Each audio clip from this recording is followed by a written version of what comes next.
Hey YouTube, it's Grace, and in this video I'll be showing you guys how I made a painting of the Northern Lights. I used acrylic paint, the canvas is 16 by 20 inches, and I think it took me close to 20 hours to finish, which is one of the longest amounts of time I've spent on a painting. By the time this video is posted, I'm hoping to have prints of this painting available on my Etsy, so if you're interested in purchasing one, I will have my Etsy link down below.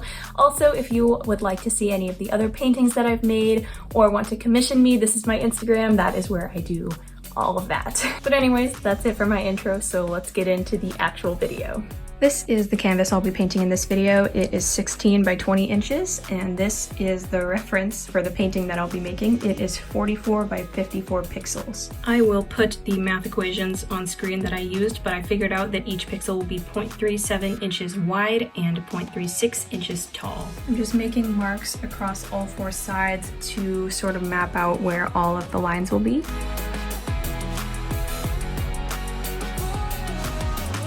Now that I have all of the marks put down, I'm going to be connecting the lines using a ruler.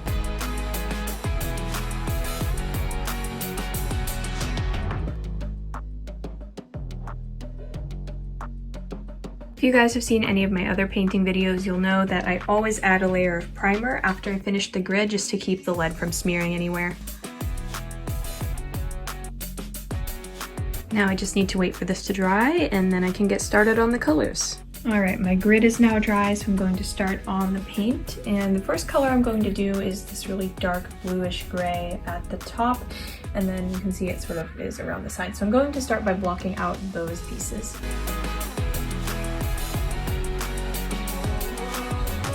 Next, I'll be mapping out a slightly lighter blue down here and sort of like a transition color here, and you'll see that it transitions to like almost a tealish bluish green. So I mixed that color by taking this dark blue, just adding a little bit of white and a little bit of green. And the way that I figure out exactly where each pixel goes is by zooming into the reference and counting how many pixels over and down.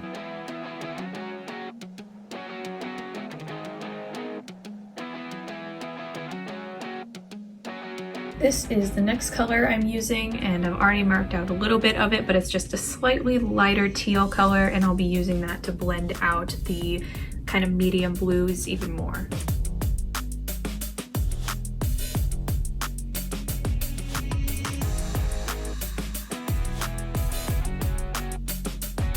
I just finished filling that in, and I did do a bit more painting off camera, so this is how it's looking right now. The next thing I'm going to move on to is these parts here with the blacks, light gray, and dark gray, and just try to map those out on either side.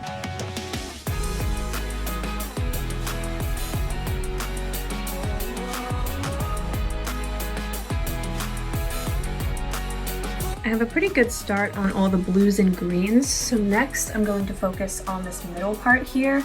You can see like a light pink, a really light yellow, and some oranges, so I think I'm going to block those out next.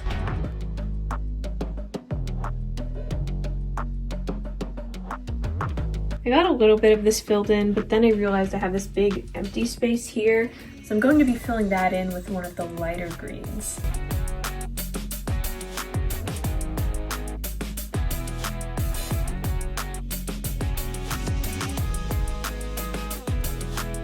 The next thing I'll do is blend out these colors here, which as you can see on the reference will just take a whole bunch of different shades of blue and light green.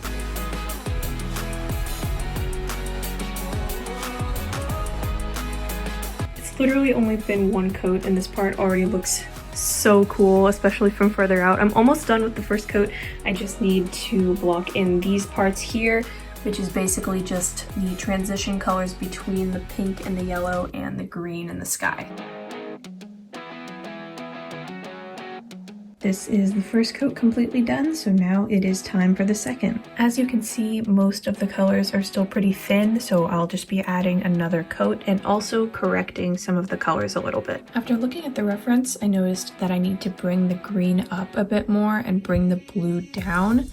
I didn't really do either of those things here. It's much easier to see like what you need to fix once you look at it from further away.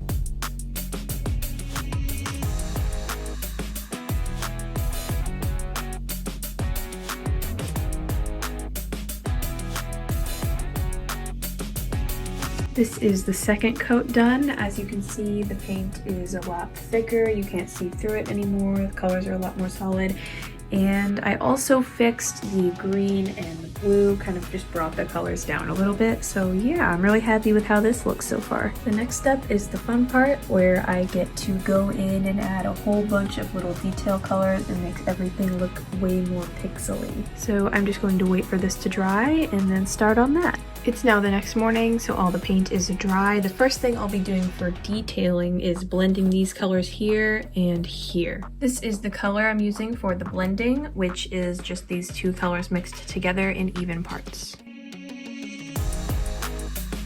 This is that same part of the painting blended. You can see all the little pixels, but it also looks a lot more like a gradient. I'm really happy with this. Basically what I did was I mixed the two colors in even parts, and then I took that middle color and mixed it in even parts, lighter and darker. And yeah, I really like how this looks. Next, I'll be blending this part and this part just because I feel like it looks really blocky and I just need to add a bunch of different shades of dark green to blend out these colors. And I'll be blending these colors with the same method as before, so I'm just taking a super dark green and mixing it in even parts with the teal. After staring at this part for a little bit, I kind of realized that I need to just completely redo it because this is too blue and this is way too dark. So I'm going to mix the super dark green lighter because it looks like it's black on camera, and make the teal a bit more green just so that it blends in with the other colors that I just put down.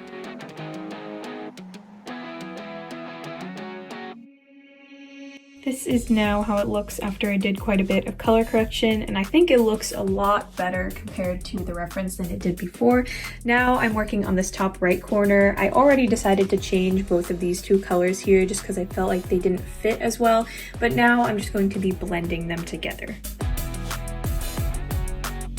After mixing a bunch of transition colors and doing a lot of blending, that is how this corner is looking in comparison to the rest of the painting, and I think I'm making some pretty good progress. Alright, off camera I just darkened this. It's a super dark blue, and I also darkened the grays across here just so that it would look more like the reference. And next I'm going to be working on blending out this area here and adding some more like teals and greens.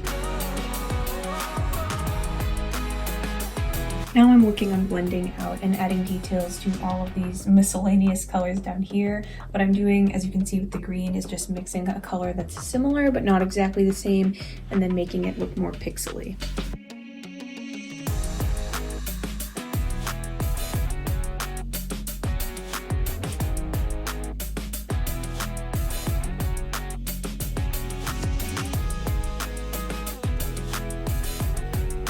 Alright, so here is the painting in all of its finishedness, and here is the reference. So ignore my very messy desk, but I think it looks pretty good. I may add a couple of last minute details, but other than that, I will see you guys back once it is completely done. I did make two small changes since the last clip. I added a bit of light green down here and I blended out the blue up in the top corner, but that is all that I changed. This is how the painting looks done. I kind of have to hold it at a funky angle, otherwise I get glare from my ring light. But I think it turned out pretty cool. It took me a very long time and a lot of trial and error to get all of the perfect shades, even if I didn't record all of that. And I might be running out of wall space back here, but I do have a wall up there that I'm going to be hanging it on. So this is how it looks in the context of the rest of my room. I have a lot more paintings than I realized. And across from that, I have the monarch painting. So my room is very decorated. But that's pretty much it for this video. I hope you guys enjoyed. If you have any suggestions for other paintings you want me to make or videos you want me to make in the future, just leave a comment down below and I will be sure to read them all. But yeah, that is it for this video, and I will hopefully see you in my next one. Bye!